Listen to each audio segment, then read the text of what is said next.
Exposición del Salmo 56. Traducción, Miguel F. Lanero, O.S.A. y Enrique Aguiarte Bendímez, OAR1.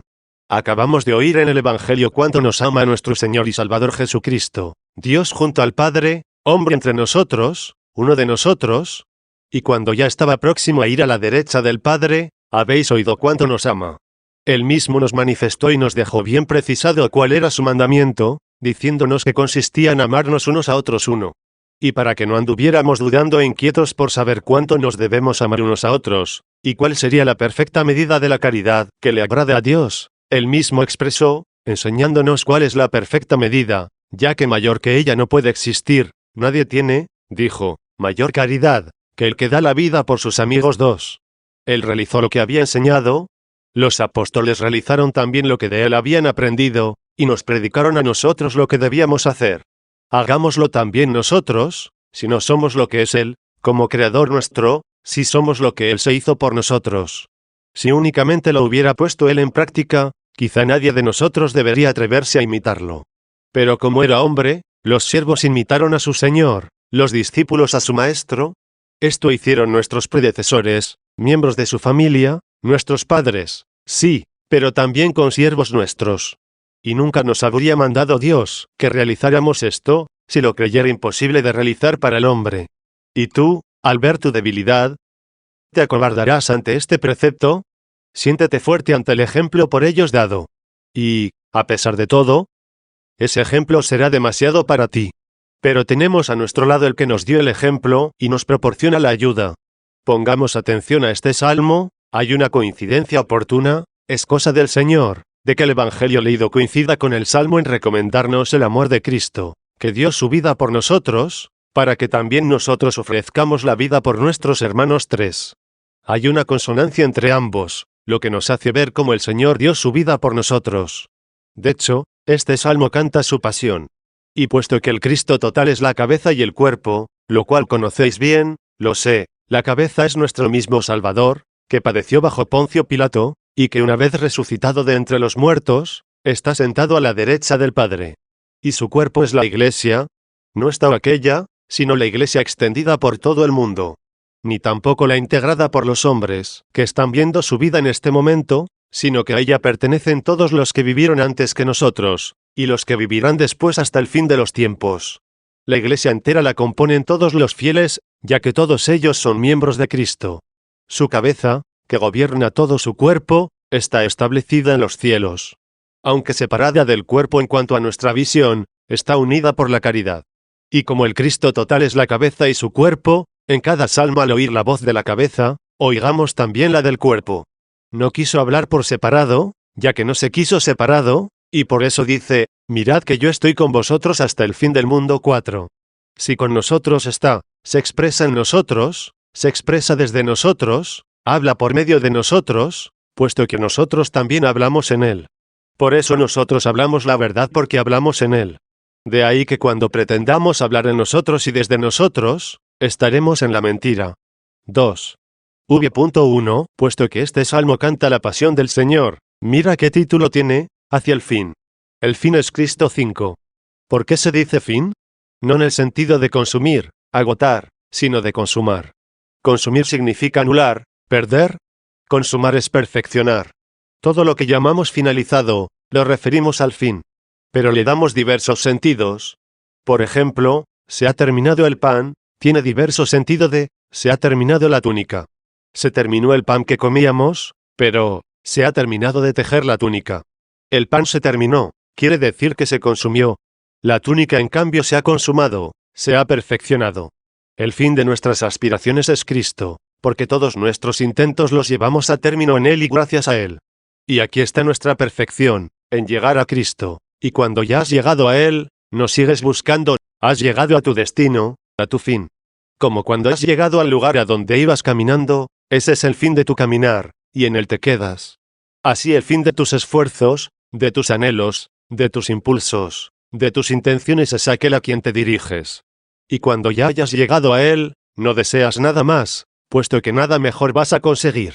Él es quien nos ha dado ejemplo de cómo vivir en esta vida, y, según la hayamos vivido, nos dará el premio en la vida futura.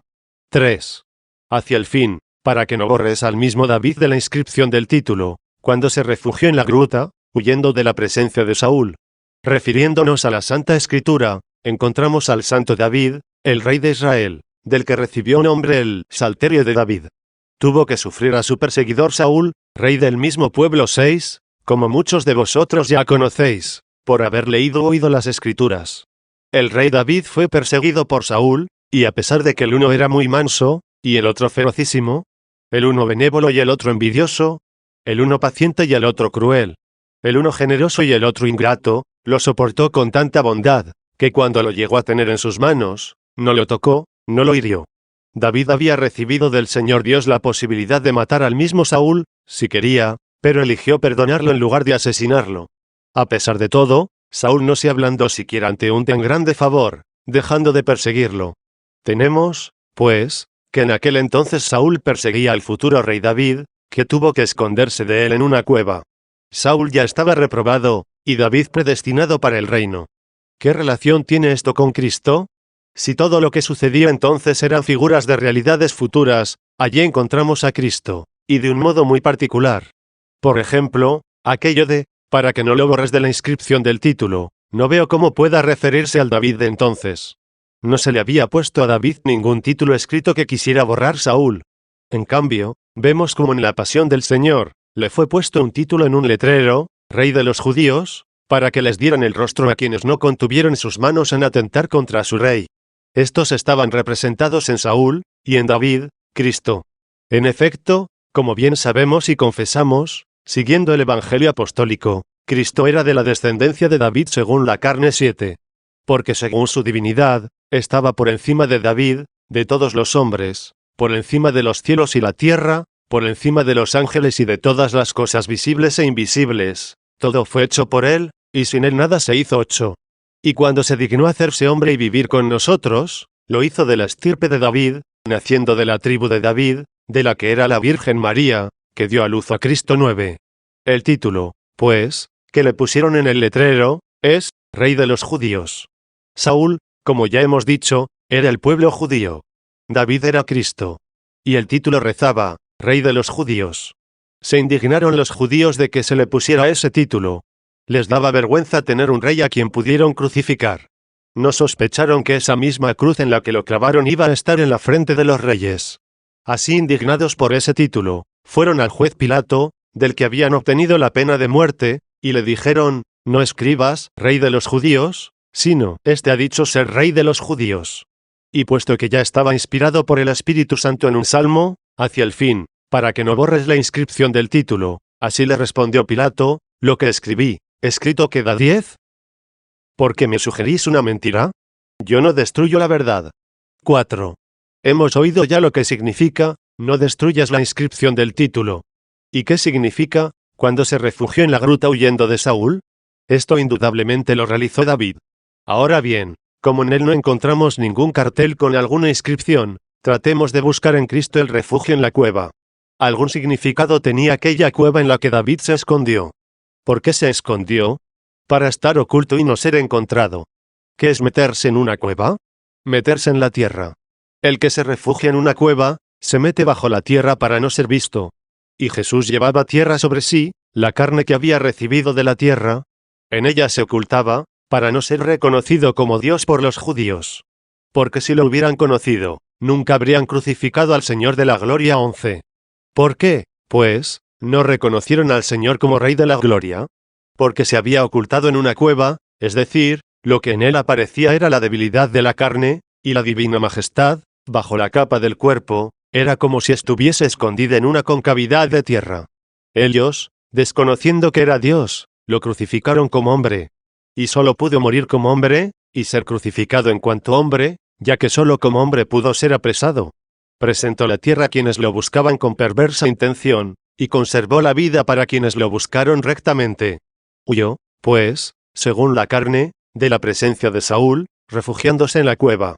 Y si lo aceptas, hasta tal punto se refugió en la cueva ante la presencia de Saúl, que sufrió la pasión, y hasta tal punto se ocultó a los judíos, que llegó a morir. Por más que los judíos se ensañaron contra él, mientras moría, todavía pensaban que podía librarse y demostrar con algún milagro que era hijo de Dios. Esto ya estaba profetizado en el libro de la sabiduría, condenémosle a una muerte humillante, pues según sus palabras, será defendido. Si en realidad es hijo de Dios, Él lo rescatará y lo librará de la mano de sus agresores 12. Como fue crucificado, y nadie lo libraba, se convencieron de que Él no era hijo de Dios. Por eso, cuando colgaba del leño, insultándolo y meneando la cabeza, le decían, si eres hijo de Dios, baja de la cruz. A otros salvó, y no se puede salvar a sí mismo 13. Diciendo estas cosas, como nos dice el libro de la sabiduría, así las pensaron y se equivocaron, porque los cegó su maldad 14. ¿Qué tenía de extraordinario el bajarse de la cruz, para quien con facilidad resucitó del sepulcro? Pero, ¿por qué quiso padecer hasta la muerte? Para refugiarse en la gruta, huyendo de la presencia de Saúl. Una gruta, de hecho, se puede considerar como una parte inferior de la tierra. Y ciertamente es manifiesto y atestiguado para todos, que su cuerpo fue colocado en un sepulcro que estaba cavado en la roca. Este sepulcro era una gruta. Allí se refugió de la presencia de Saúl. Los judíos lo persiguieron hasta que fue colocado en la gruta. ¿Cómo probamos que la persecución duró hasta ese momento?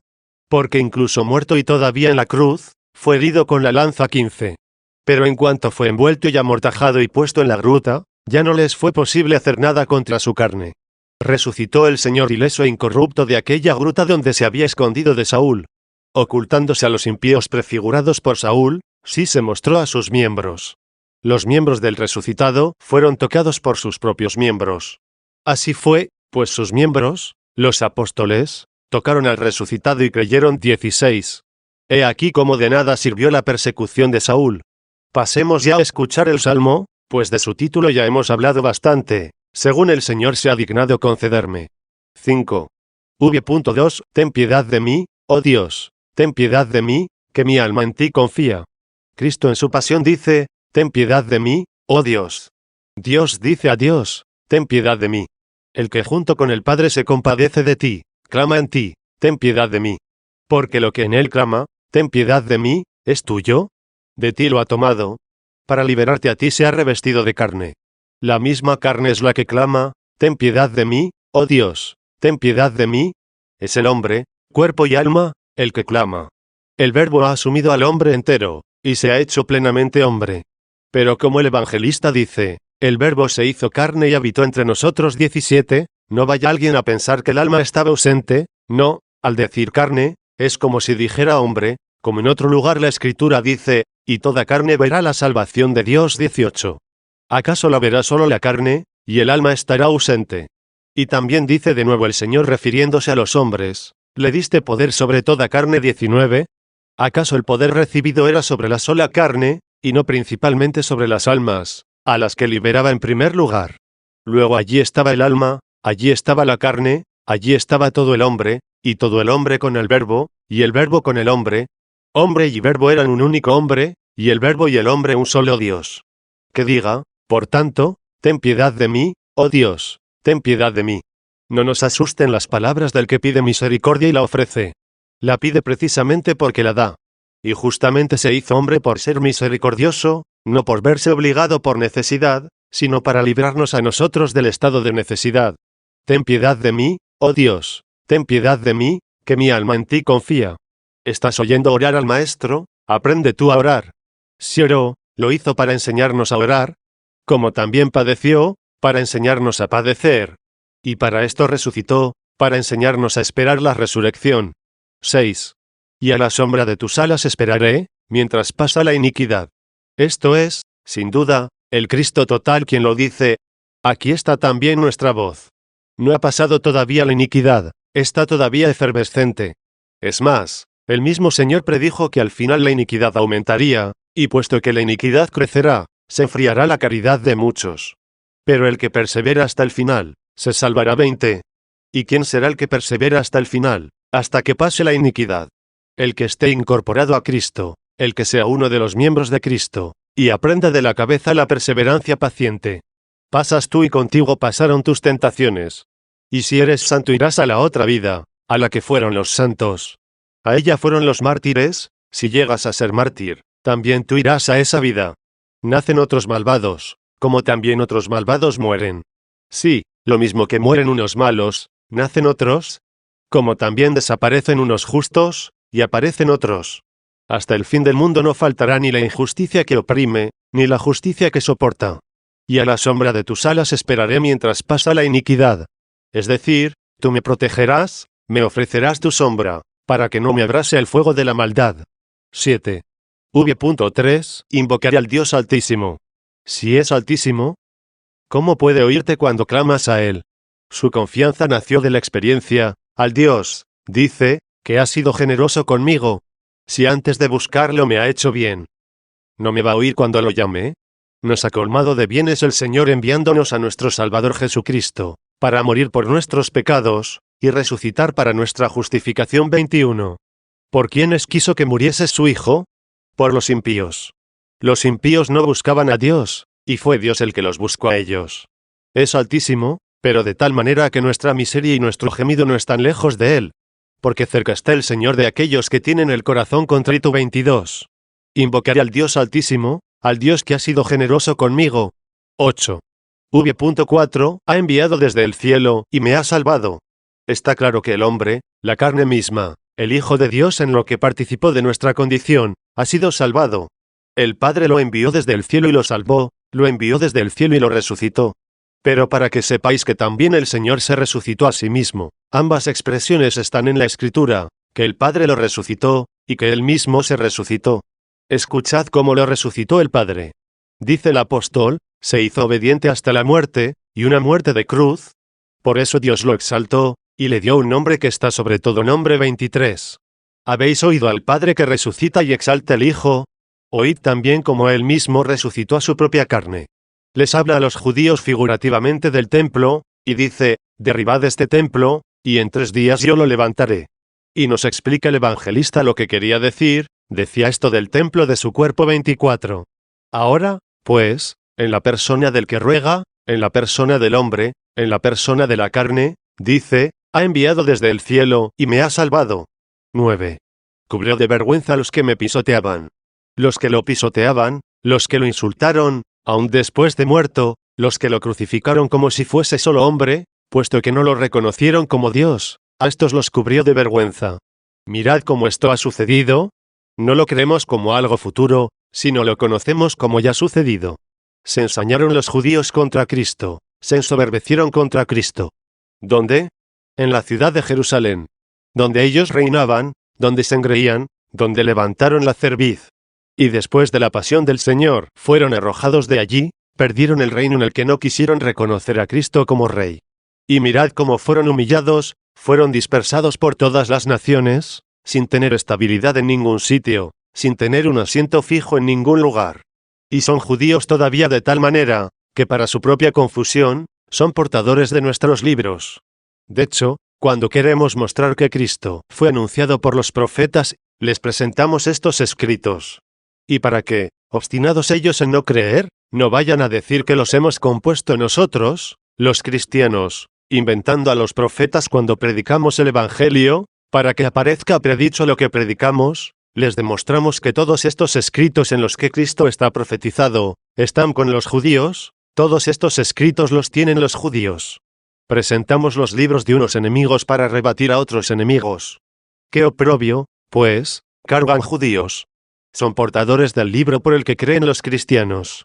Son nuestros libreros, al estilo de los siervos, que llevan los códices en pos de sus señores, se fatigan cargando con ellos, y los otros se benefician leyéndolos. Hasta ese oprobio se han rebajado los judíos. Así han cumplido lo que mucho tiempo atrás estaba anunciado, cubrió de vergüenza a los que me pisoteaban.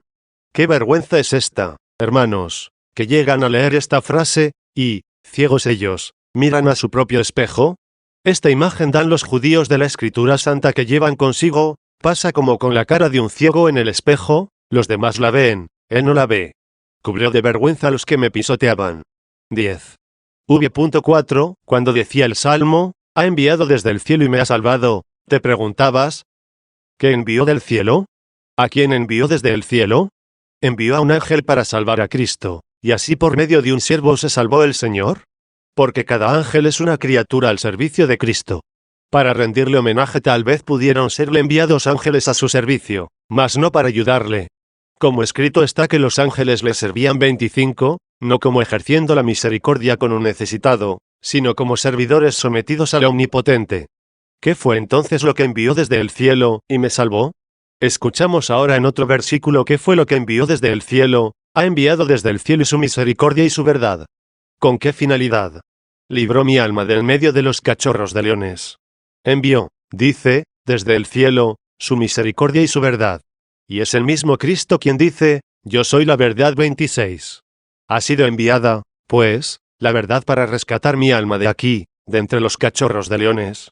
Fue enviada la misericordia. El mismo Cristo sabemos que es la misericordia y la verdad. La misericordia que se compadece de nosotros, y la verdad que nos dará la recompensa. Es esto lo que poco dije, a saber, que Cristo resucitó por sí mismo. Si la verdad fue la que resucitó a Cristo, y la verdad libró su alma del medio de los cachorros de los leones, así como fue misericordioso en morir por nosotros, así también fue veraz al resucitar para nuestra justificación. Él había dicho que iba a resucitar, y la verdad no pudo mentir. Y porque es la verdad y es veraz, mostró sus cicatrices verdaderas, porque había sufrido verdaderas heridas. Estas cicatrices las palparon, las tocaron con sus manos, las manifestaron unos a otros. Y el que metió sus dedos en el pecho lacerado, exclamó, Señor mío y Dios mío 27. Por misericordia había muerto por él, y asimismo por verdad había por él resucitado. Envió desde el cielo su misericordia y su verdad. Y libró mi alma del medio de los cachorros de leones. ¿Quiénes son los cachorros de los leones? El pueblo aquel ordinario, malamente engañado por los jefes de los judíos, estos eran los leones, y el pueblo los cachorros. Todos vociferaron, todos lo mataron.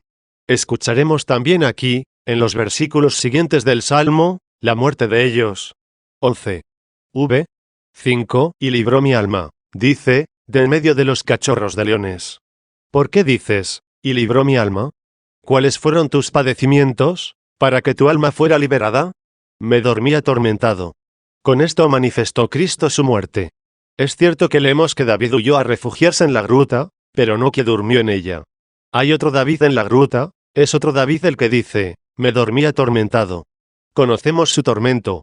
No fue él quien se atormentó, sino ellos fueron quienes lo estaban atormentando. Dijo que estaba atormentado según la creencia de los que vociferaban, no según la conciencia del que se dejaba atormentar. Creyeron haberlo perturbado, creyeron haberlo vencido. Pero él, atormentado, se durmió. Tan tranquilo estaba este atormentado, que cuando él quisiera, se dormía. No hay quien duerma atormentado. Todos los que están perturbados, o se despiertan, o no son capaces de conciliar el sueño. Pero él, atormentado como estaba, pudo dormir. Gran humildad mostró por haber sufrido, y gran poder porque se durmió. ¿De qué poder le venía el dormirse? Del que él mismo dijo, tengo poder para entregar mi vida, y tengo poder para recuperarla. Nadie me la quita. Soy yo quien la entrega y yo el que la vuelvo a recuperar 28. Lo atormentaron y él se durmió a sí mismo. Figura de él fue Adán, cuando Dios le infundió un profundo sueño, para formar de su costado a su esposa 29. ¿No podía haber formado de su costado la esposa al primer hombre, estando despierto? ¿O es que quiso dormirlo para que no sintiese el dolor al extraerle la costilla? ¿Pero quién es capaz de dormir tan profundamente, que no sienta que le arrancan un hueso? Sí, el que pudo extraerle la costilla dormido, lo podía también habérselo hecho despierto. ¿Pero por qué prefirió hacerlo estando dormido? Porque mientras Cristo dormía en la cruz, fue formada la esposa de su costado. En efecto, fue herido con una lanza al costado del crucificado 30, y de allí brotaron los sacramentos de la Iglesia. Me dormí, dice, atormentado. Y en otro salmo expresa esto mismo, me dormí y concilié el sueño. Ahí manifiesta su poder. Podía haber dicho ahí, como dijo aquí, me dormí. ¿Qué significa, me dormí? Que me dormí porque quise.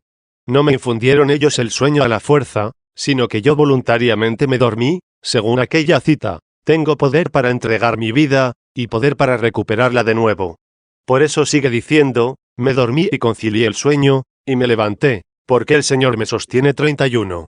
12. Me dormí atormentado. ¿Atormentado cómo? ¿Por quién es? Veamos cómo deja marcada la mala conciencia de los judíos, que pretendían excusarse de la muerte del Señor.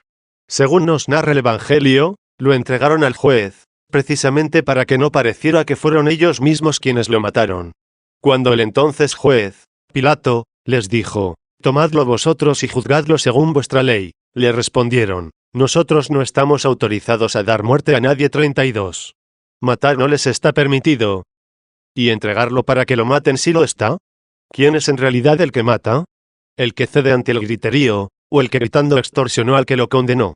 Que el mismo Señor dé testimonio de quiénes fueron los que lo mataron, si acaso fue Pilato quien lo mató contra su voluntad, y por eso lo flageló, lo cubrió con una vestidura ignominiosa, y así, torturado por los azotes, lo presentó ante sus ojos, a ver si satisfechos con este castigo, no lo forzasen a matarlo.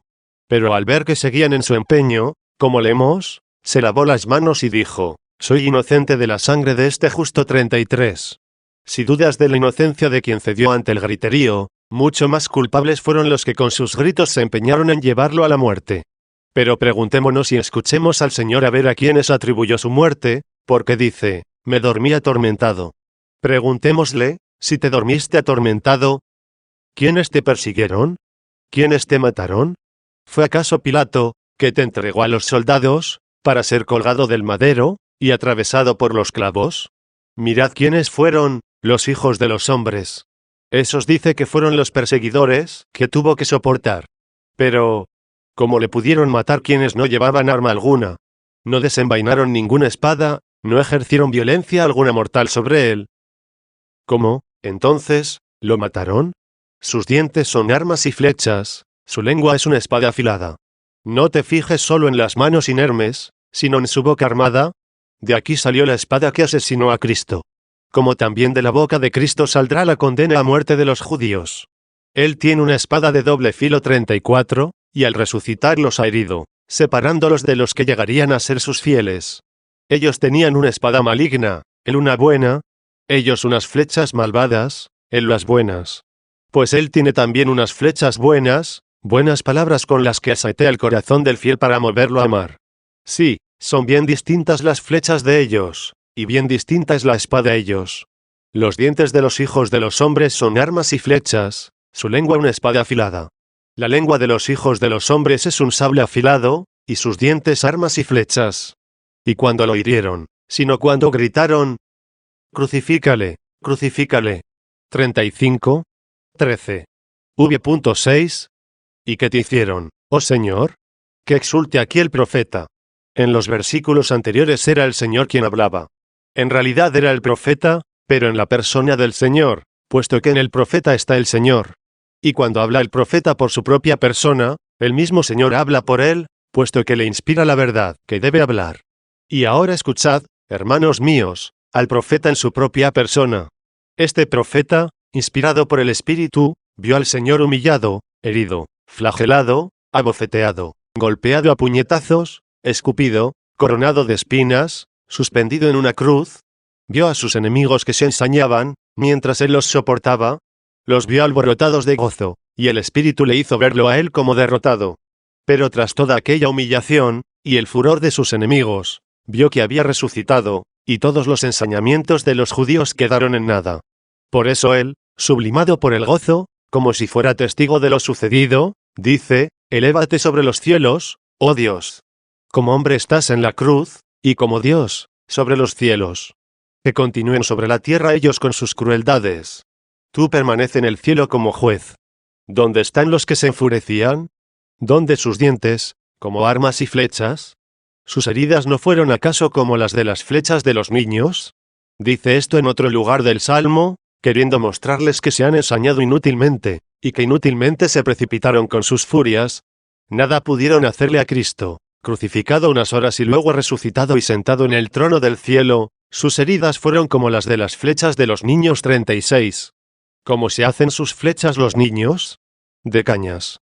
¿Pero qué clase de flechas son? ¿Qué fuerza tienen? ¿Cómo es su arco? ¿Qué puntería logran? ¿Qué heridas causan? Elévate sobre los cielos, oh Dios, y llene la tierra tu gloria. ¿Por qué te elevas, oh Dios, sobre los cielos?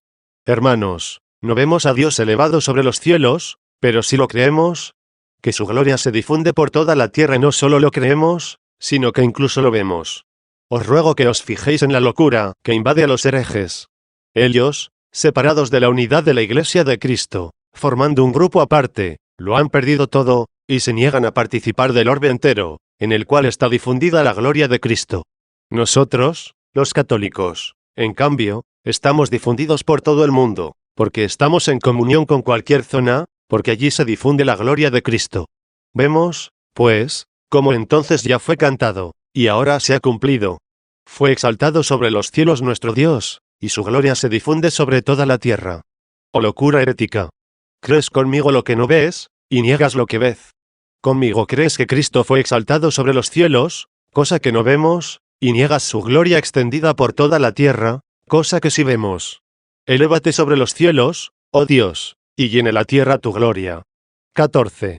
V.7. Vuelve el salmista a las palabras del Señor, y el mismo Señor comienza a explicarnos, como si conversase con nosotros, y lleno de alegría también el profeta, con estas palabras: elévate sobre los cielos, oh Dios, y llene la tierra tu gloria.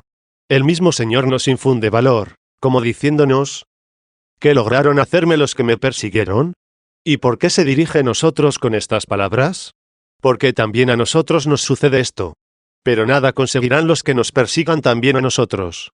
Fíjese vuestra caridad cómo se vuelve hacia nosotros el Señor y nos alienta con su ejemplo. Han puesto una red a mis pies y abatieron mi alma. Quisieron como hacerla caer del cielo y precipitarle al abismo. Abatieron mi alma. Me han cavado delante una fosa, pero han caído en ella. ¿Me han perjudicado a mí o se han perjudicado a ellos mismos? Porque ha sido Dios el exaltado sobre los cielos, y su gloria está por toda la tierra. Vemos el reino de Cristo. ¿Dónde está el reino de los judíos? Y puesto que hicieron lo que no debían, les ha sobrevenido el castigo que debían sufrir, ellos fueron quienes han cavado una fosa, pero han caído en ella. El haber perseguido a Cristo no le perjudicó a él, sino que ellos fueron los perjudicados. Pero no vayáis a pensar, hermanos, que solo esto les sucedió a los judíos. Todo el que cava una fosa a su hermano, necesariamente caerá en ella. Poned atención, hermanos míos, tened ojos de cristianos, y no os dejéis alucinar por las cosas aparentes. Quizá a algunos de vosotros, al haber yo dicho esto, le viene a la mente alguien que quiso defraudar a su hermano, y prepararle algunas asechanzas. Se las preparó y las llevó a cabo. Y el hermano cayó en ellas, fue despojado o llevado preso a la cárcel, o envuelto en una nefasta acusación por falso testimonio. Parece, sí, que este es el oprimido y el otro el opresor. Este el vencido y el otro el vencedor, con lo cual pensamos que es falso lo que hemos dicho, de que todo el que cava una fosa a su hermano, termina cayendo en ella.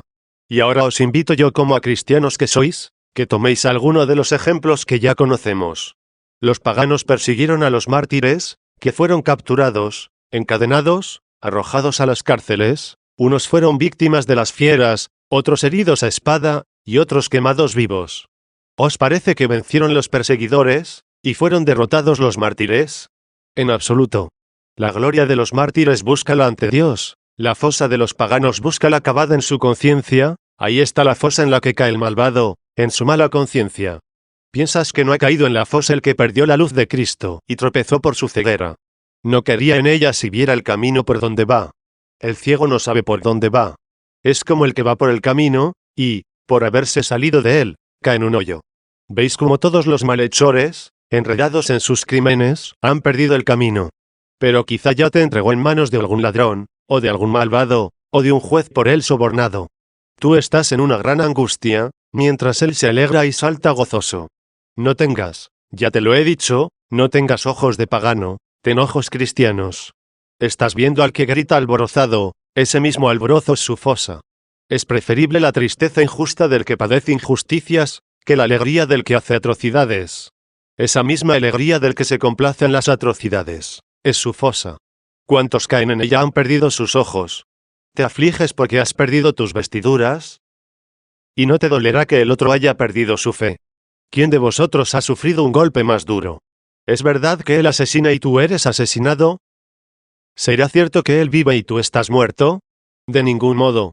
¿Dónde está vuestra fe de cristianos? ¿Dónde está el que muere temporalmente? Que escuche a su Señor, el que cree en mí, aunque muera, está vivo. 37. Luego el que no cree, aunque viva, está muerto. Me han cavado delante una fosa, pero han caído en ella. A todos los malvados, inevitablemente les sucederá así. 15. V.8 Pero la paciencia de los buenos acoge la voluntad de Dios con un corazón bien dispuesto, y se glorían en las tribulaciones, recitando lo que sigue del Salmo: preparado está mi corazón, oh Dios, preparado está mi corazón. Cantaré y salmodiaré. ¿Qué me ha podido hacer el malvado? Me preparó una fosa, mi corazón está preparado. Él me preparó una fosa para enredarme. ¿Y yo no prepararé mi corazón para soportarlo? Me preparó una fosa para derribarme. ¿Y yo no prepararé mi corazón para tolerarlo? Por eso él caerá en la fosa, pero yo estaré cantando salmos. Mira cómo estaba preparado el corazón del apóstol. Nos gloriamos, dice, en las tribulaciones, porque la tribulación produce paciencia, la paciencia aprobación, la aprobación esperanza, y la esperanza nunca defrauda. Porque la caridad de Dios ha sido derramada en nuestros corazones por el Espíritu Santo que se nos ha dado. 38. Se hallaba en medio de angustias, encadenado, encarcelado, llagado, con hambre y sed, frío y desnudez, con toda clase de trabajos y dolores. 39. No obstante decía: nos gloriamos en las tribulaciones. ¿Cómo era esto posible, sino porque su corazón estaba dispuesto? Por eso cantaba y salmodiaba: preparado está mi corazón, oh Dios, preparado está mi corazón. Cantaré y salmodiaré. 16. V.9 Despierta, gloria mía. Se refiere al que había huido de la presencia de Saúl hacia la gruta. Despierta, gloria mía, sea glorificado Jesús después de su pasión. Despertad, salterio y cítara. ¿Qué es lo que invita a despertarse? Veo que se trata de dos instrumentos musicales, pero en Cristo solo veo un cuerpo. Resucitó una sola carne, y sin embargo resucitaron dos instrumentos musicales, uno el salterio, y otro la cítara. A todos los instrumentos musicales se les llama órganos. No solo al que es grande, y que se infla con fuelles, sino también se llaman órganos a cuantos son aptos para acompañar el canto, y que tienen un cuerpo, usado por el que canta. Estos órganos son diferentes uno del otro, y yo quiero ahora, con la ayuda del Señor, haceros ver cómo es que son distintos y por qué lo son. Además, ¿por qué se les dice a ambos: despierta? Ya hemos dicho que del Señor solo resucitó una carne. Sin embargo se dice aquí: despertad, salterio y cítara. El salterio es un instrumento de cuerdas tensadas, que lo tiene en la mano el que lo toca. Y este instrumento tiene una caja de resonancia en la parte superior, y por eso las cuerdas resuenan al tocarlas, ya que esa concavidad está llena de aire. En cambio, la cítara tiene la caja de resonancia en la parte inferior. Así pues, en el salterio las cuerdas reciben el sonido desde arriba, mientras que en la cítara el sonido les viene desde abajo. Esta es la diferencia entre el salterio y la cítara. ¿Qué simbolismo tienen para nosotros estos dos instrumentos? Cristo el Señor nuestro Dios hace sonar su salterio y su cítara, y dice: despertaré de madrugada. Pienso que aquí ya reconocéis al Señor, que resucita. En el Evangelio lo leemos: fijaos en la hora de la resurrección. ¿Cuántas veces fue buscado Jesús durante la oscuridad? Surgió la luz, reconozcámoslo. Resucitó al despuntar el día 40. ¿Y cuál es el salterio? ¿Y cuál la cítara? En su cuerpo el Señor cumplió dos clases de hechos: los milagros y los sufrimientos. Los milagros venían de arriba, y los sufrimientos de abajo. Los milagros que hizo eran obras divinas, pero los hizo por medio del cuerpo, por medio de la carne. Entonces, la carne haciendo obras divinas, es el salterio, y la carne humana soportando los padecimientos, es la cítara.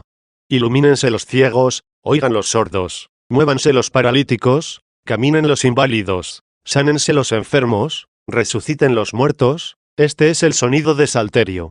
Suene también la cítara: ha de pasar hambre, sed, deberá dormir, será apresado, flagelado, burlado, crucificado, sepultado. Cuando veas en su cuerpo sonar algo desde arriba, y sonar algo desde abajo, es una misma carne la que resucitó, y en una misma carne reconocemos el salterio y la cítara. Estas dos clases de hechos llenan el Evangelio y se predican a los gentiles, pues se predican tanto los milagros como los padecimientos del Señor. 17. V.10. 12. Por lo tanto con la aurora se despertó el salterio y la cítara, y alaba al Señor. ¿Y qué dice? Te confesaré entre los pueblos, Señor, y tocaré salmos a ti entre los gentiles, porque ha sido glorificada hasta los cielos tu misericordia, y tu verdad hasta las nubes. Los cielos están sobre las nubes, y las nubes bajo los cielos, y no obstante las nubes pertenecen a este cielo cercano. Pero hay veces que las nubes descansan sobre los montes, hasta el punto de aglomerarse en este aire cercano. El cielo, en cambio, está arriba, y es la morada de los ángeles, de las sedes, las dominaciones, principados, potestades. Parecería que quizá debería haber dicho, ha sido glorificada hasta los cielos tu verdad, y tu misericordia hasta las nubes. Así es, en el cielo los ángeles alaban a Dios, al contemplar la belleza misma de la verdad, sin sombra alguna, sin interferencia de falsedad alguna. Ven, aman, alaban, no se cansan. Allá arriba está la verdad. Aquí, sin embargo, en medio de nuestra miseria, tiene, sin duda, su lugar la misericordia. Es al miserable a quien hay que ofrecerle la misericordia. Allá arriba no hace falta la misericordia, no hay ningún miserable. He dicho esto porque parece más congruente el haber podido decir, ha sido glorificada hasta los cielos tu verdad, y tu misericordia hasta las nubes. Por nubes entendemos los predicadores de la verdad, hombres portadores de esta carne, sombría en cierto modo, desde la que Dios brilla en sus milagros y truena en sus mandamientos. Ellos son aquellas nubes, de las que Isaías, en la persona del Señor, increpa una cierta viña mala, estéril, llena de espinos. Daré orden a mis nubes que no derramen la lluvia sobre ella. 41. Es decir, daré orden a mis apóstoles que dejen a los judíos y no los evangelicen, sino que vayan a evangelizar a la tierra buena de los gentiles, donde no germinarán espinas, sino uvas. Ya vemos, pues, cómo las nubes son los predicadores de la verdad, los profetas, los apóstoles, todos los que con recta intención anuncian la palabra de la verdad, teniendo en sí oculta la luz, como la tienen las nubes, que por eso a veces fulminan sus rayos. Así pues los hombres son las nubes.